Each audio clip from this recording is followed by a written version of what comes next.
Hi there, welcome back to my views and news. Three new stories for you. Firstly, Egyptian Foreign Minister Badr Abdullateh has arrived in Asmara. He held a meeting with Isas Afwerki, Eritrean president. What is the agenda of this high level contact with Egypt and Eritrea? Secondly, a court in Tigray has dismissed the case filed by female Muslim students who had been who were told not to wear hijab at some schools in Aksum. What happened, by the way? Because a court a few weeks ago ruled in favor of the applicant, which is Muslim community. What happened after that? That the court dismissed the case. Thirdly, was Trump Zelensky face off. I think most of you would be aware of what happened last night at Oval Office in the US. Trump and JD Vance, deputy president, literally humiliated Zelensky, Ukrainian president. Is it a lesson for the leaders, world leaders who look towards US for support? Whether it's military support, whether it's food aid support, humanitarian support. Let's start, viewers. Firstly, Egypt-Eritrea alliance. Egypt and Eritrea are new allies now because they have one common rival, and that is Ethiopia. Egypt relations improved after Ethiopian relations with Eritrea deteriorated. Around 2 years ago, Ethiopia relations worsened, and since then, Egypt and Eritrea have been improving their ties. We saw Al-Sisi, Egyptian president, visit Eritrea last year. Last year, Egyptian President Abdel Fattah al-Sisi, Somalia President Hassan Sheikh, and Eritrean President Isas Afwerki held a joint meeting in Asmara. That was the informal formation of an alliance to counter Ethiopian ambitions to gain access to sea. Eritrea and Egypt definitely supported Somalia, and due to pressure, due to resistance waged by Somalia against Ethiopia, Ethiopia could not implement MOU with Somaliland.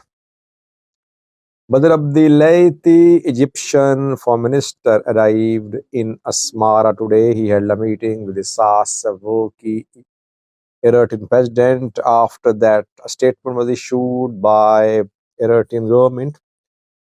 It mentions the areas which were covered during the meeting between Isas Afwerki and Badr Abdullateh.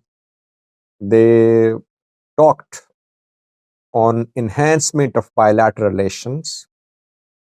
They talked about regional issues, related to Somalia, Sudan, Libya, and Red Sea. General law and order security situation in the Horn of Africa came under discussion. Why is Badr Abdullateh in Eritrea?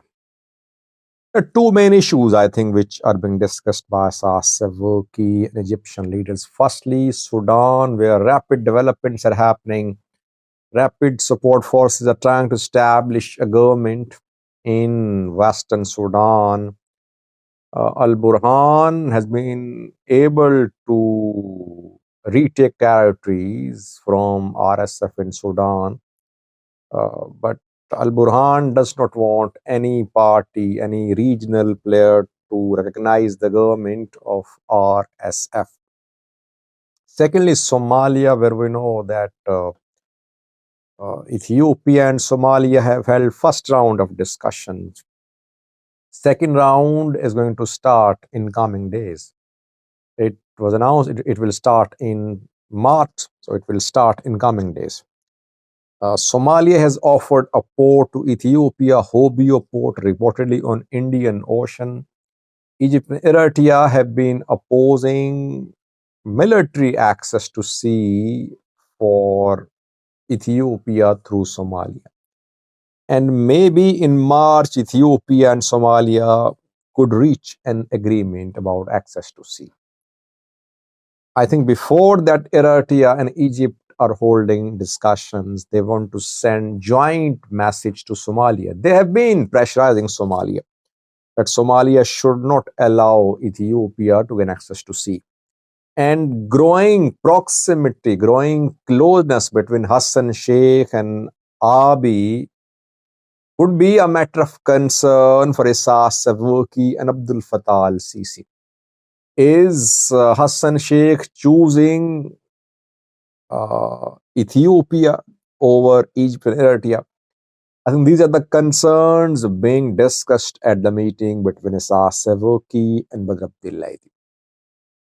Some Eritrean activists have been proposing that Egypt should establish a naval base in Assab.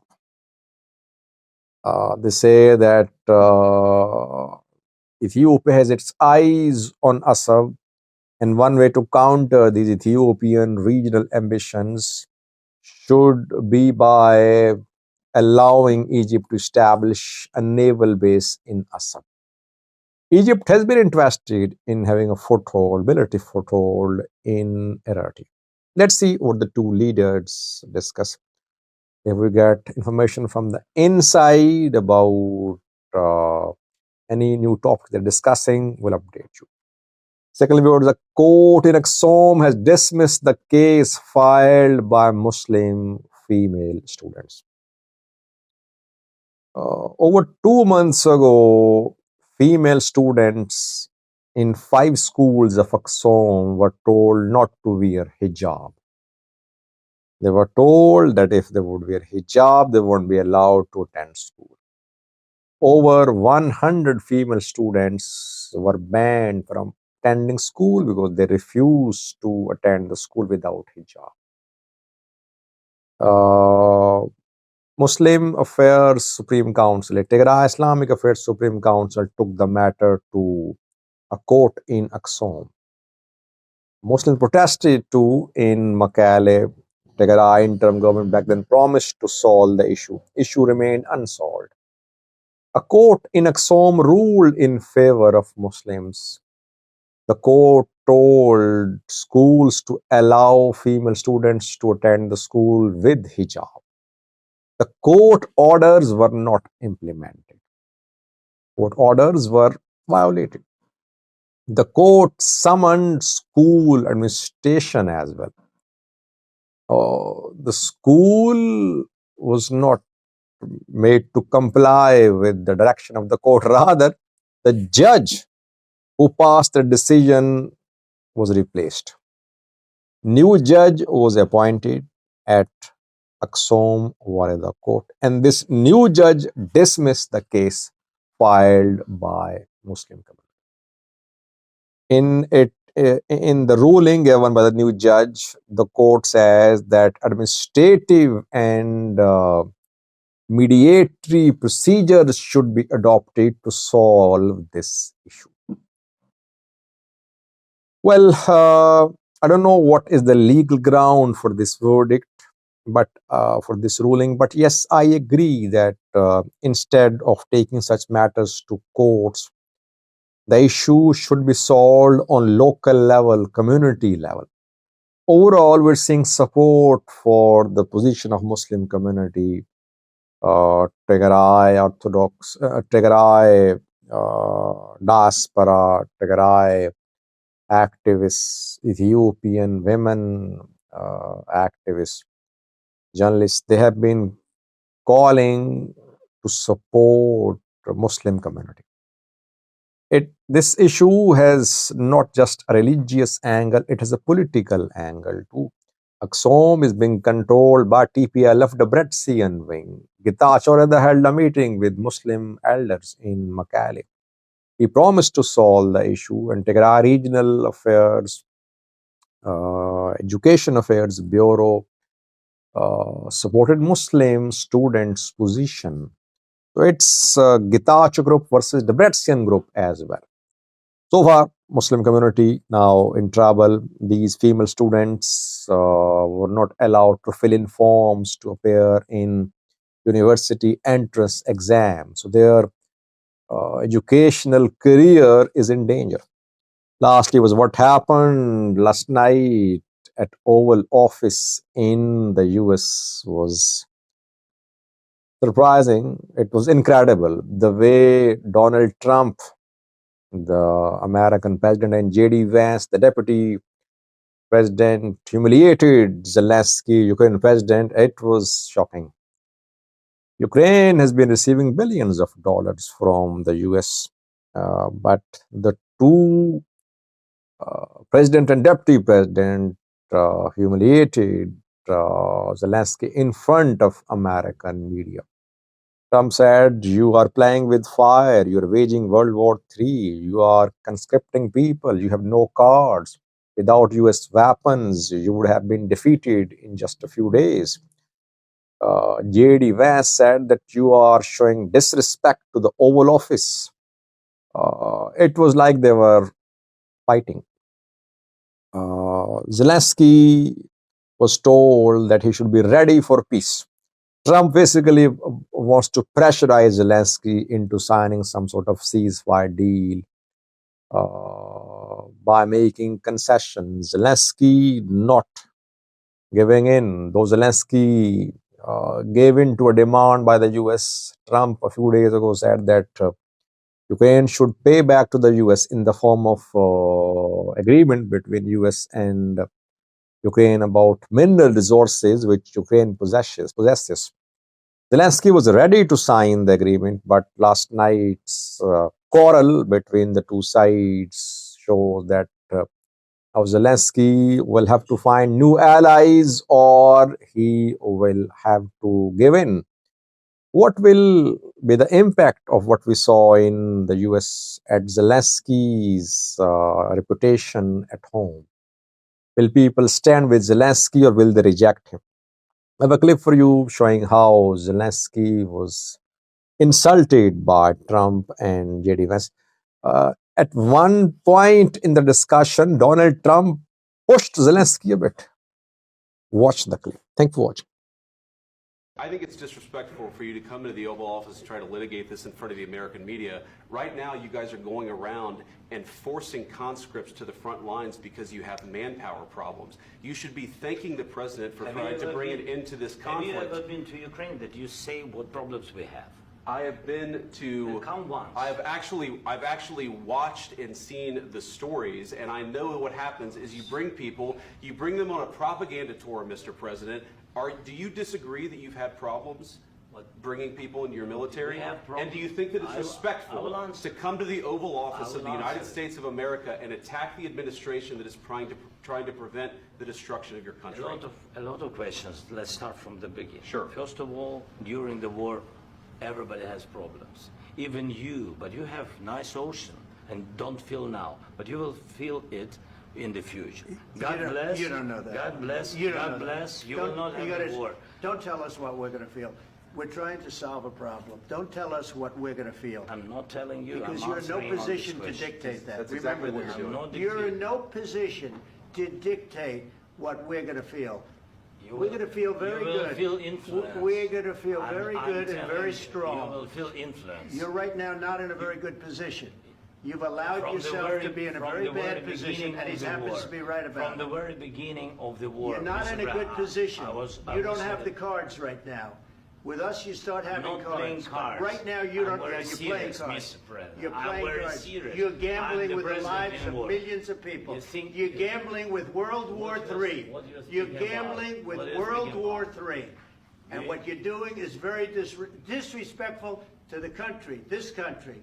That's back to you. Far more than a lot of people said they should have. Have you said thank you once? this A lot entire of meeting? times. No, in this Even entire meeting, today. have you said thank Even you? today. You went to Pennsylvania and campaigned for the opposition in October. Offer some words of appreciation for the United States of America and the president who's trying to save your country.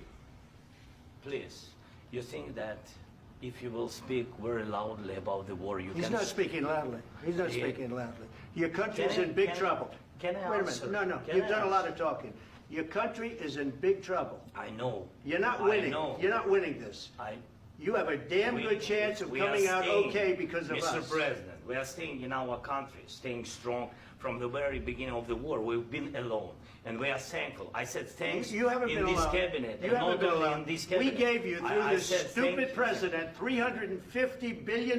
You voted we gave for you your military president. equipment, You and you voted men for are your brave, president. but they had to use our military. What about If you didn't have You our invited military me- equipment, you invited if me you to didn't speak. have our military equipment, this war would have been over in 2 weeks. In 3 days, I heard it from Putin. In 3 days, this is something Maybe new. less. In 2 weeks, of course, yes. It's going to be a very hard thing to do business like this. I Again, tell you. just say thank you. I said a lot of accept times that thank there, you accept to that- American people. Accept that there are disagreements, and let's go litigate those disagreements rather than trying to fight it out in the American media when you're wrong. We know that you're wrong. But you see, I think it's good for the American people to see what's going on. I understand, sir. I think it's I very understand. important. That's why I kept this going so long. You have to be thankful. You don't have the I'm cards. thankful. You're buried there. Your people are dying. tell you You're again, running I low know. on soldiers. Don't- Listen, don't please, you're running Mr. low on President. soldiers. It would be a damn good thing. Mr. And then President. then you tell us, I don't want a ceasefire. I don't want a ceasefire. I want to go and I want this. Look, if you could get a ceasefire right now, I tell you, you take it so the bullets stop flying and your men stop getting killed. Of course, we want to stop the war. But you're I saying said- you don't want a ceasefire. But I said to you, I want a ceasefire. with guarantees. Because you'll get a ceasefire faster than an agreement. Ask our people about ceasefire, what they think. That wasn't doesn't with matter me. for you what- That what wasn't is with me. it. It That was wasn't with with you. a guy named Biden, who was not a smart person. This That is was your, with, this that is was with your Obama. president. It was your president. Excuse me. That was with Obama, who gave you sheets, and I gave you javelins. Yes. I gave you the javelins to take out all those tanks.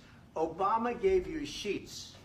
In fact, the statement is, Obama gave sheets and Trump gave javelins.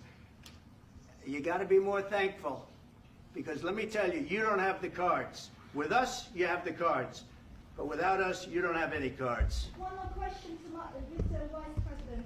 I'm sorry. It's going to be a tough deal to make, Um, because the attitudes have to change. what if Russia breaks ceasefire? What if Russia breaks peace talks? What do you do then? I understand that it's a heated conversation right now. What are you but saying? what She's if asking, what if Russia breaks the ceasefire? What if anything? What if a bomb drops on your head right now? But they have Okay? broken What if they ceasefire broke it? many I don't times. know. They broke it with Biden because Biden, they didn't respect him. They didn't respect Obama. They respect me. But what Let me tell you, Putin went through a hell of a lot with me. He went through a phony witch hunt where they used him and Russia. Russia. You ever hear of that deal? That was a phony Hunter Biden, Joe Biden scam. Hillary Clinton, Shifty Adam Schiff. It was a Democrat scam. And he had to go through that. And he did go through it. We didn't end up in a war. And he went through it. He was accused of all that stuff. He had nothing to do with it. It came out of Hunter Biden's bathroom. It came out of Hunter Biden's bedroom. It was disgusting. And then they said, oh, the laptop from hell was made by Russia. The 51 agents. The whole thing was a scam. And he had to put up with that. He was being accused of all that stuff. All I can say is this. He might have broken deals with Obama and Bush, and he might have broken them with Biden. He did, maybe. Maybe he didn't. I don't know what happened. But he didn't break them with me. He wants to make a deal. I don't know if you can make a deal. The problem is, I've empowered you to be a tough guy. And I don't think you'd be a tough guy without the United States. And your people are very brave. But you're either going to make a deal or we're out. And if we're out, you'll fight it out. I don't think it's going to be pretty, but you'll fight it out. But you don't have the cards. But once we sign that deal, you're in a much better position. But you're not acting at all thankful. And that's not a nice thing. I'll be honest, that's not a nice thing. All right, I think we've seen enough. What do you think? What's this negotiation? This is going to be great television, I will say that.